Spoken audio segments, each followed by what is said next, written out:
तर मित्रांनो, ही कहाणी आहे पूजा गायकवाड आणि उपसरपंच गोविंद यांना मागच्या काही वर्षापासून कला केंद्रामध्ये जाण्याचा नाद लागला होता. तिथे त्यांची ओळख पूजा गायकवाड या मुलीसोबत झाली. तिथून त्यांच्यात मैत्री झाली. मैत्रीचं रूपांतर प्रेमात झाले. पूजा ही फक्त 21 वर्षाची होती, तर गोविंद हा विवाहित होता. त्यांना पत्नी व 2 मुलेही होती. पण पूजेच्या प्रेमात एवढं भान हरपून गेलं की त्यांना पूजाशिवाय दुसरं काही समजतच नव्हतं. गोविंदचं खरं प्रेम होतं, पण पूजा मात्र त्यांच्या पैशावर आणि प्रॉपर्टीच्या प्रेमात होती.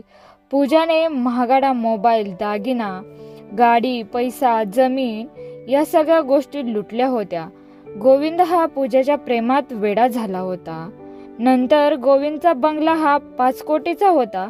पूजाने गोविंदला, माझ्या वाढदिवसाला हा तुझा बंगला 5 कोटींचा बंगला माझ्या नावावर कर असे सांगितले.